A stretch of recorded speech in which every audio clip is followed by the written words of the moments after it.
from Hannah. Yeah, I've got a question for Paul Gervais. It's regarding Alberta agriculture.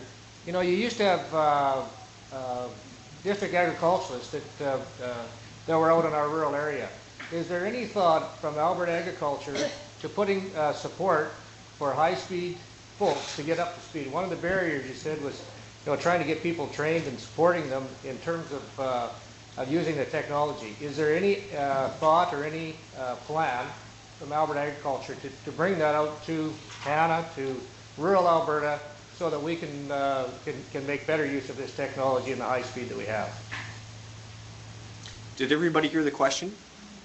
And for the other sites, just to be sure, the question was: Are there other plans? Are there plans to bring high speed out to areas that don't have it right now? If I understood it, well, there's many conversations. We want high support for the high speed. We've already got the high speed internet. What we need is support. Like you had a DA who supported production. Is there any thought about providing support for technical support and staffing to help people better utilize the technology? Well, I think I see that as a couple different approaches. One approach, of course, is there's technical support, which is typically through the ISP provider. I mean, that's the technical support side. But the other side, in terms of where I'm coming from, in terms of the culture of use, is what kind of things can people do with this once they've got it, and what do they need in terms of training or education or skills development to build those kind of things? And that's a good question. What sort of things do you need? And maybe that's what I need to take back, and we need to have more conversations about that. That's exactly it. It is the technical and the skill development that is going to be very critical in terms of us being able to utilize that technology. And the technical support for the network, that's one thing that a local person can provide. But I think agriculture should be putting tremendous leadership here to get farmers and get local people, entrepreneurs in rural Alberta. That would make a big difference as far as I can see. Yeah, I agree. Ontario is, by the way, when I was listening to the presentation earlier, Ontario has a special place in my heart because about 20 years ago or more, I was teaching microcomputer courses, how to use a microcomputer for the farm, in places like Ontario. In fact, we were in Ontario. And every time a power pump turned on, up the road, up the line, all the computers crashed.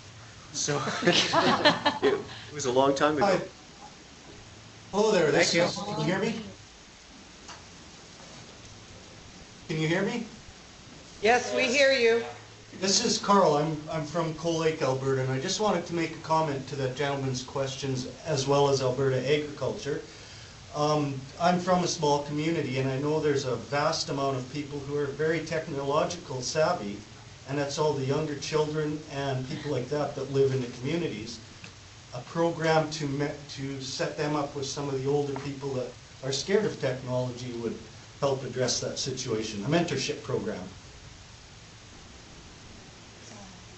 What do you think of that, Paul? Oh, absolutely. That's certainly an approach that we could certainly look at, see how we could help to encourage that. There's a number of projects that aren't even computer related that you may have come across, where the emphasis is on getting actually older people to mentor the younger people. There's no reason it can't work both ways. Exactly, yeah. Thank you.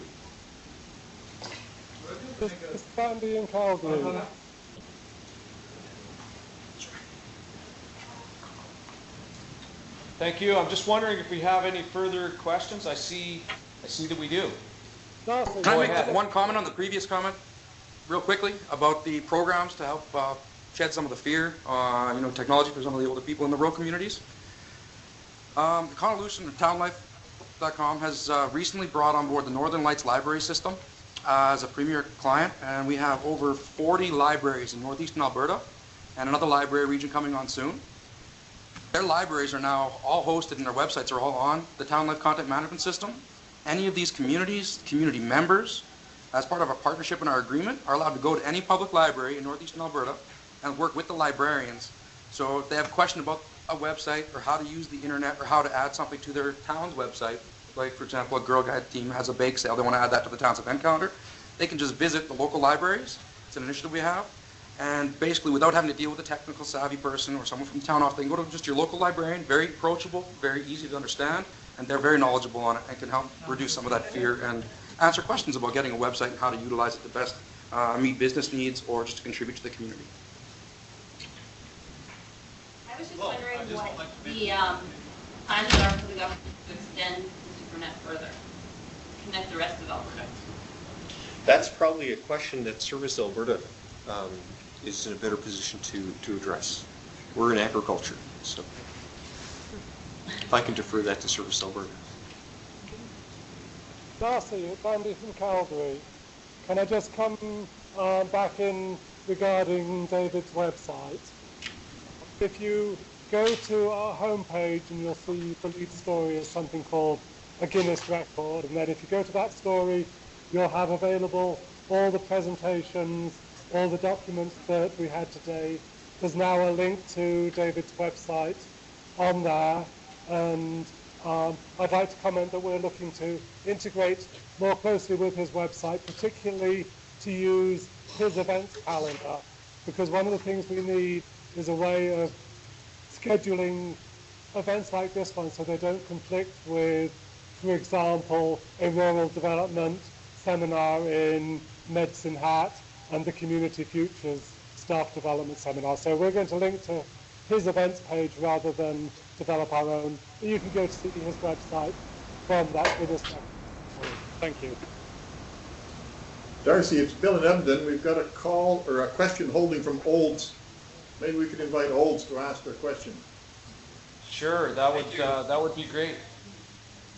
Thank you. It's more of a comment than a question. I'm Lauren Owen here in Olds. I'm with the Rural Alberta Development Fund.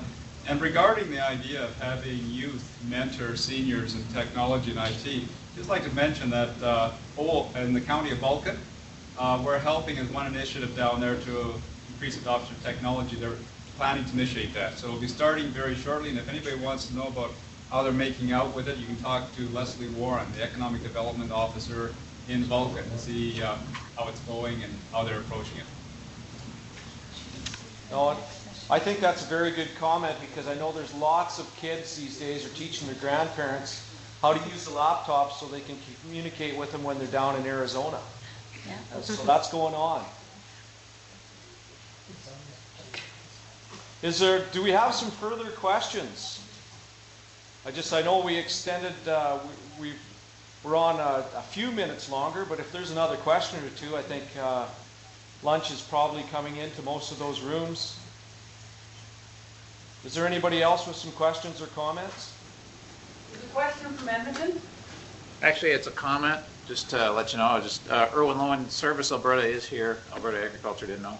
And we just wanted to let you know that as far as extending SuperNet goes, that's part of what today's talk is all about, is looking at not so much having necessarily the government of Alberta extend SuperNet, but to work with the internet service provider community to help them to create that first mile, last mile environment that does in fact achieve that end. So that's kind of where we're going. So I just wanted to make that point, clarify that. Thanks. No, and I know later on this afternoon there will be a session where they will talk about last mile connectivity. So, and being personally involved in a project about that, I know there's lots of issues. But I'm sure eventually we'll get it all done. But in the meantime, move to special areas because it's here. Is there any other, do we have any other comments or questions? And I think if that's the case, I would certainly turn the mic back over and to Kevin, and away we go. Thanks, Kevin. Thanks for the opportunity, ladies and gentlemen, and come out and visit me anytime you'd like.